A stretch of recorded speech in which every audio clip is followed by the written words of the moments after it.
I don't know. I mean, I guess all I can look at again is behaviours and you know, the way he's training and the way he's playing, and I think he's you know, he's handling it okay, but you know, I don't know that there's that much of a burden there to carry. Ultimately, like I said, this football club needed to change, and change is the only way you can instigate a different outcome.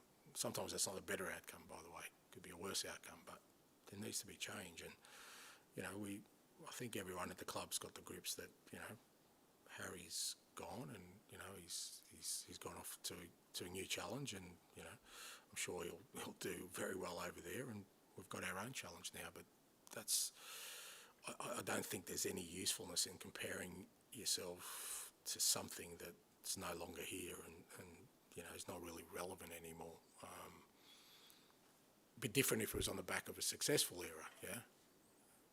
Because successful eras, you want some sort of continuation, but like I said, at some point there needs to be a break. There needs to be a breakage there of what people kind of perceive of you as a football club. So that change has happened, and it's not just about Harry, it's about everything we're doing. We're trying to be, like I said, you have to be different if you want a different outcome.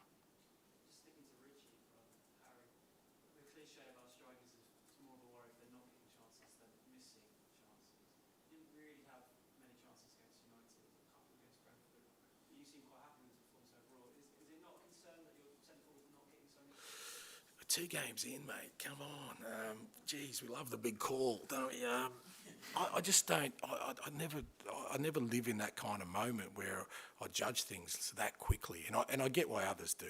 I get it, you know, he should be on 6 goals and top goal scorer in the league. And everyone said, look, he's going to replace Harry and he's going to score more goals. But, you know, you don't know at this point in time how many goals he's going to end up at the end of the year. You don't know. So why put a judgment? Like I said, I thought he played really well.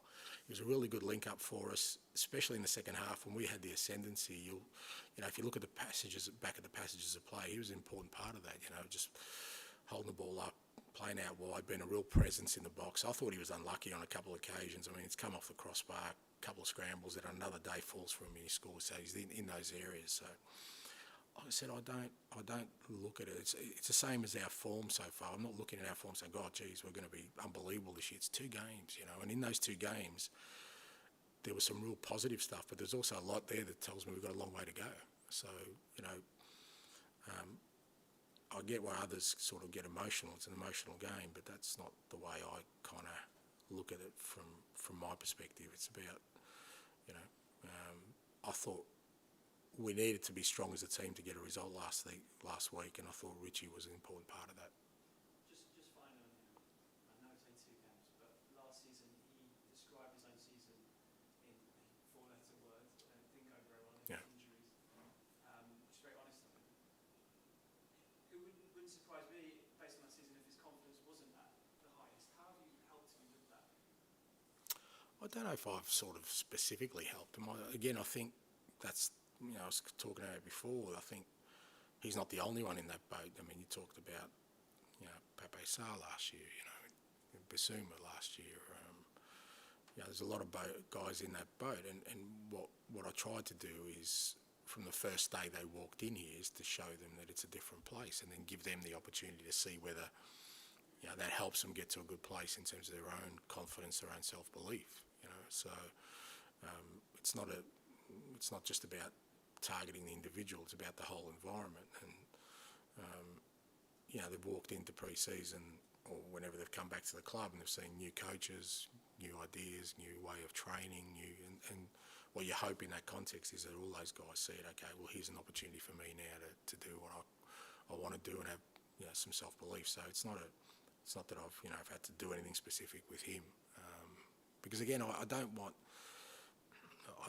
anybody coming into this year. I didn't want anybody with, you know, carrying the baggage of or the burden of anything that's gone on in the past. There's no point in that. You know, there's no. I come in with, you know, the energy that it's something new and something, you know, an exciting opportunity, and that's what I wanted the players to feel like. Harry? Can you say, Ange, about sort of things that they could have done better? Can you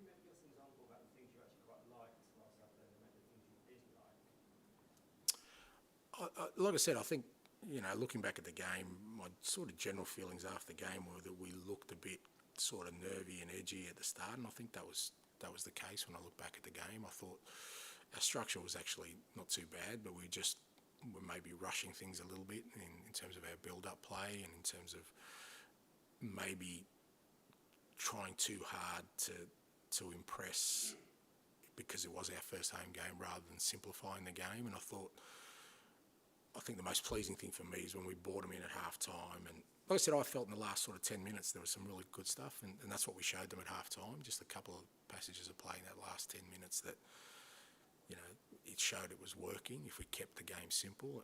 And again, you like anyone, like any manager, you try and offer advice, but then it's, has that sort of registered. That's the key thing. And I just thought we had a really good energy from the start of the second half. There wasn't any kind of despondency in what they went through in the first half. Because it's fair to say, Man U had a couple of really good chances and we could have been a goal down. Not that meant we were going to lose the game, because we went a goal down at Brentford and we fought back. So, but within that context, it was about showing them, if we kept the game simple and stuck to our structures and kept working hard, that there was some opportunities. And I thought they took that sort of information really well.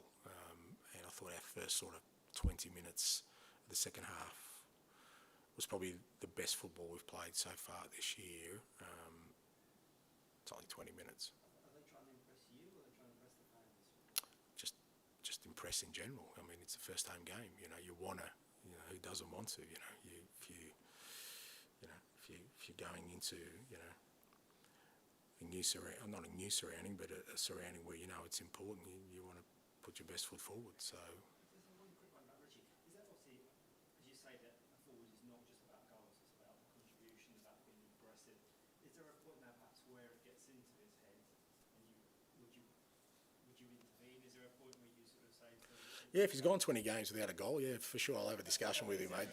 But not after 2 games, So, yeah, of course, there's always a point, but usually there's reasoning behind it. But I mean, but not 2 games. Look, I think if Richie was playing for another Premier League team and scored between 10 and 15 goals last year, like he did when he was at Everton, I think people were saying, why don't you go sign Richarlison? He's a proven Premier League player, so he's here. But I think I don't have that sort of, I don't look at it through the lens of last year. I just look at it through the lens of now, and we're 2 games into a season where I think he's helped us, in this early stage where our football's not where we need it to be, to get a couple of promising results, and hopefully that continues. But of course, there's always a point, but we're nowhere near that at the moment.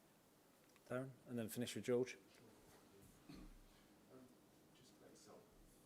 about yourself, you've talked a couple of times about your journey, and wherever you've gone, you've earned respect from people who initially doubted you. Do you think, well, I'll ask it in a different way, what do you think of the way Australian head coaches are perceived in Europe? Why is it that you always have to justify yourself? Yeah, I don't think it's just Australian. I think, if you come from sort of a non-traditional, I don't even know if that's the right word, but what people sort of see as kind of football fertile ground. If you're not sort of European or South American, there is, I guess a stigma more against, your abilities and your experience rather than. I get that people say, well, okay, so you've won a couple of titles in Australia, well, what does that mean? Yeah, but I still had to win them. It was in a competition that was variable to what I was working with. You still need to win. It's the same when I went to Japan. I still needed to win against comparable opposition. At Celtic, we were successful, but you have to be successful up there. So, if I wasn't Australian, if I was of European or maybe South American background, and I've done all these things in nations here in Europe that maybe weren't even first-tier nations, I think people look at it different. But, at the same time, like I said, it hasn't been like a millstone around my neck or anything. I don't worry about it or, you know, cry.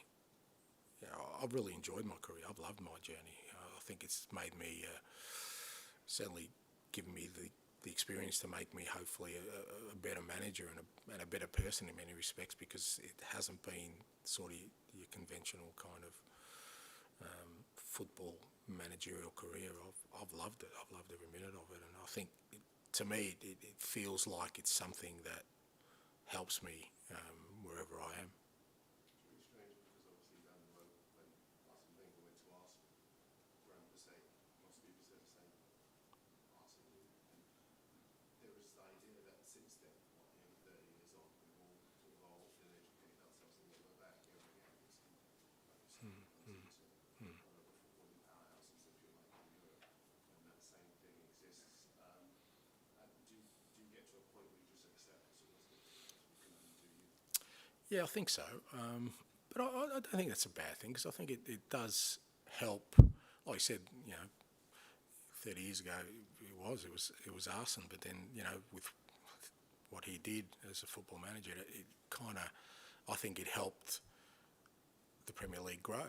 You know, I think that's the things. That's how you get growth by. And it's not always about looking further down the road. Sometimes it's right in front of you. You know, there could be English managers here, you know, right in front of them that they're missing because of whatever the current trend is or what they think is a model, you know. And I've always liked people that I've always sort of been attracted to listening or to observing people who and organisations that do things a little bit differently, that are prepared to look beyond just, you know, what everyone else is looking at, you know, just lift their heads a little bit or maybe look a bit left or right and see, you know, because it doesn't have to come from Australia. Like I said, they could be in your neighbourhood, you know, right there in front of you, and you're not looking at them because it doesn't fit a mould that somehow people think, you know, you need to be to work at this level. So, and I think that's how you get growth. I think, you know, by having, you know, different people, people with different experiences, different journeys coming into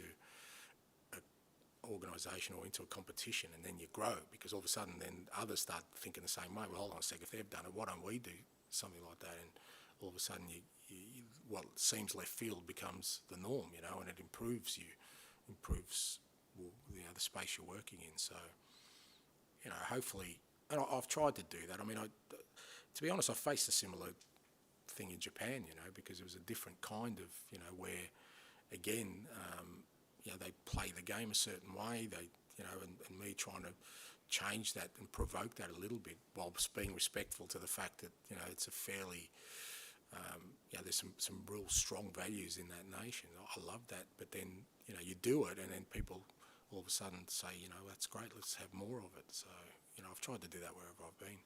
With that in mind, you have looked left field, Europe would say, but obviously your knowledge is quite extensive in terms of Asiatic players. Where Atati did really well for you, that Celtic, one or two others as well.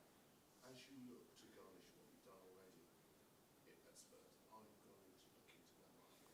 Yeah, again, I think it's not just me. You look at, you know, people are raving about Mitoma. You know, I watched Mitoma's debut in Japan. I was on the opposition bench. You know, he'd come straight from uni, and in his first game destroyed us. I knew nothing about him. I said to my opposition guys, "Who's this guy?" They go, "Oh, he's just come from uni. Oh, how good can he be?" You know, he's put his school books down, and he blew us away. Him and Hatate that day. You know, we played Kawasaki, and you know, we were champions. Kawasaki had finished second. We played in the first game of the year, and Hatate and Mitoma just blew us away. And this, like I said, this is a guy who's come from university straight into senior football. I did, yeah, but Brighton were too sharp for me, mate. So I ended up getting Rayo. But I said at the time, I said to the guys at Celtic, I go, because, you know, Brighton put him, I think in Belgium first year on a loan, yeah. And I said to him, you watch this guy, when he hits the Premier League, he's gonna rip it apart. I knew, and again, that it's easy for me to sit here and say that, but I was exposed to that. That's what I mean, you know, by having this different journey. And then all of a sudden that changed my thinking. I'm thinking, well, who cares? He's been at uni. Like, is there any other university players that are coming out that we can grab, you know? And then that you take that sort of open-mindedness in your next role. And so when I went to to Scotland, I thought, yeah, I'm going to bring 3 or 4 Japanese. They're going to make it here. And people say, well, it's a bit radical. No, it's not actually. And I'm the same here, and it's not just about Japan, but just looking, when you're looking at players, just don't look at what everyone else is looking at, because you'd be surprised. To see a guy who comes out of university and within 3 years is, an unbelievable talent in the most difficult league in the world. It just goes to show you. Sometimes, because Mataro Endo goes to Liverpool, maybe was at Cisco. Yeah. They're quite underwhelmed because it doesn't cost a lot of money.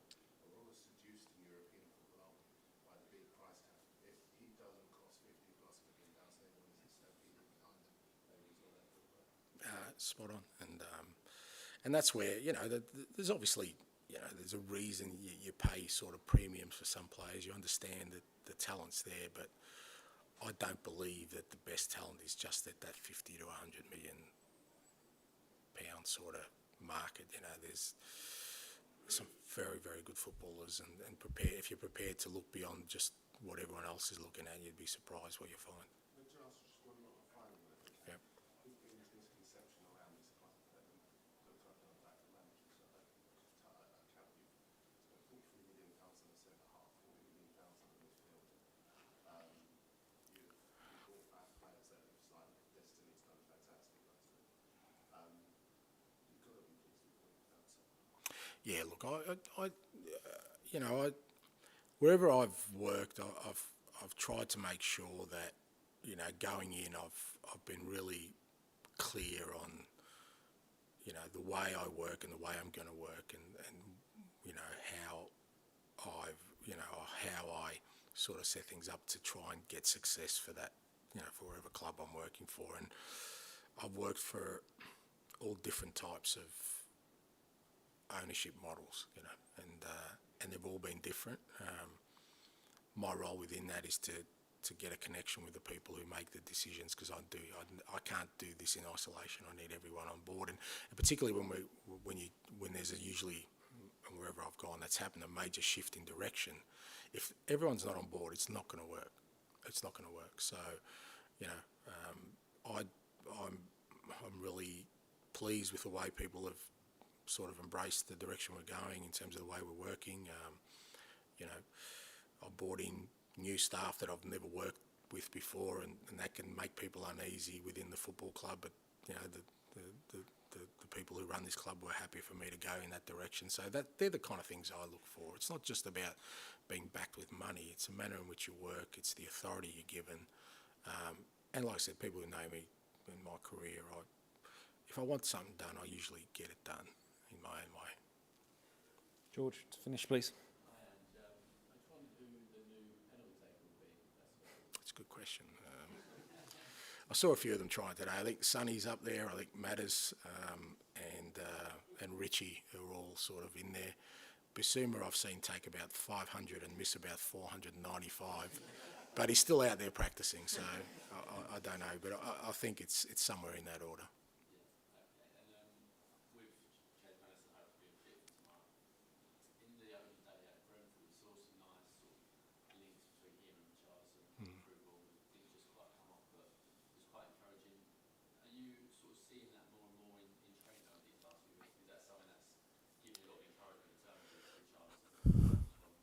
Yeah, look, I am, but that's where I know that we've still got a long way to go, because there isn't that sort of understanding yet. Matters has been with us for a month. Two sort of Premier League games, and especially when you're talking about actually both sides of the game, attacking and defensive. A lot of it is understanding. Two centre halves need a good understanding. We've got Mickey and Romero have played 2 games together. Midfield setups need a bit of understanding. The front third, reading of how people play and their own idiosyncrasies within that. When to make a run, when are they going to put? Those things take time, and obviously you work on it in training, and you do. We at times our training's been really good, and the coaching staff putting on some brilliant sessions where you see it come to life, but it's not natural at the moment. It can't be. It's going to take. I don't know how long, but it'll take a while before it becomes natural. But I've certainly seen it, and if you're the creative player, say like Matters, you want to try and read Sonny's runs, which are different to, say, Kulusevski's runs, which are different to Richie's runs.